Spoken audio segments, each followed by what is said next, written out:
This is KTVO's Good Morning Heartland.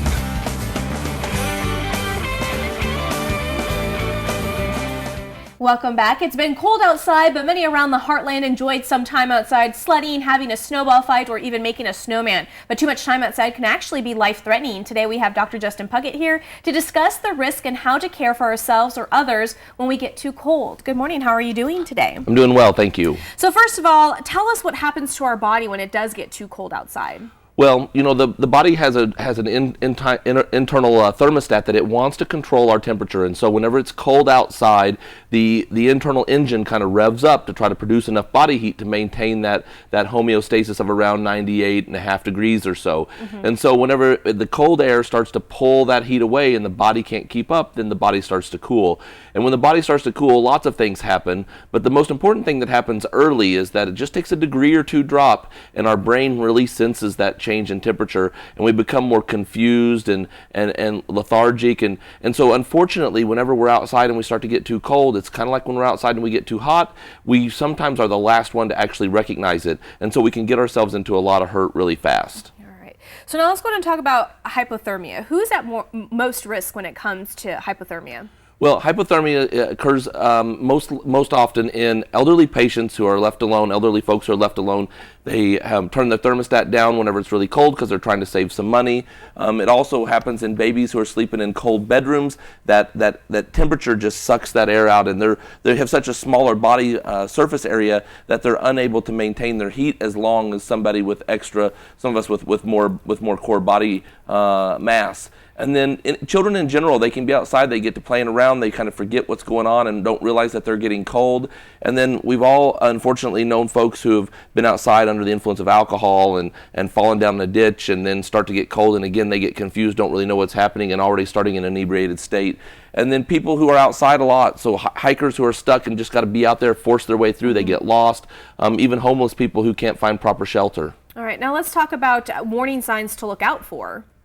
So some of the warning signs that we look out for are whenever we start to notice that confusion in a friend or buddy, we want to watch for that. We also will start shivering first, and that's the body's ability to trying to create heat. And also we'll get more confused, like we mentioned, and then having that slurred speech. A lot of times it's a bystander who's going to notice that. And then we start to get sleepy. We've all heard that whenever we quote-unquote freeze to death, it's a comfortable death. And there is a little bit of comfort there because we just get really tired and drowsy and aren't often able to help ourselves to get to assistance. Now, kids, on the other hand, they'll turn really bright red, and so they look like they're almost hot, but when you touch them, they'll be cold. And so that's really something important to watch out for in kids, and then they become less responsive, lethargic as well. Now, what should we do if, like you mentioned, a bystander most likely will realize that somebody might be going into a hypothermic shock or anything? What should we do to help that person? Well, very first, get them out of the cold. So getting them into a warm environment, even if it's just out of the wind. So if there's some sort of a structure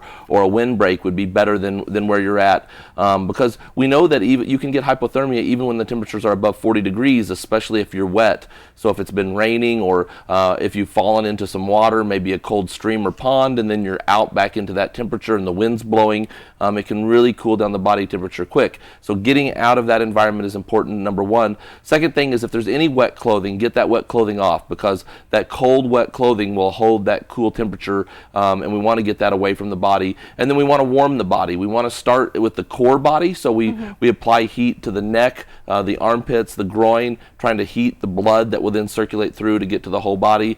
And if we don't have some sort of a heating mechanism, an electric blanket, some sort of a hot pack that we can use, then we can even use direct body-to-body contact to try to share somebody who's not as cold, to provide some of their body temperature to raise that up and then of course hypothermia, if the body temperature is less than 95 degrees, or if there's any mental status change, or if you have any doubt whatsoever, that should be a 911 emergency. Get to the hospital as quickly as possible. But those are some things you can do in the interim while you're waiting for those folks to arrive. Now let's talk about frostbite.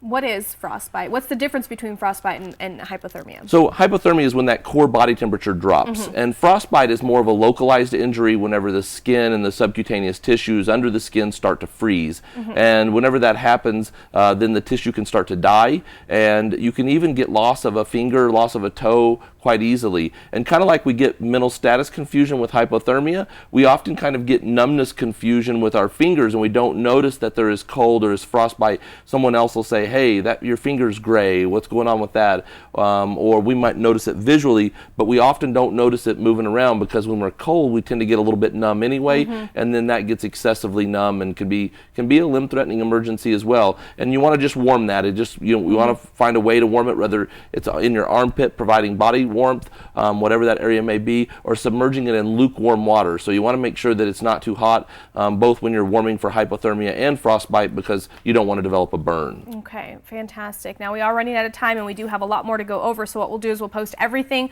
on our website at ktvo.com. I know you have some other tips, some other warning signs, why it's important to drink lots of fluid during the winter, why it's important to layer your clothing as well. So what we'll do is we'll post everything on our website at ktvo.com. We'll also link up Dr. Puckett's information with Complete Family Medicine. Again, thank you so much. Thank you. And we'll be right back.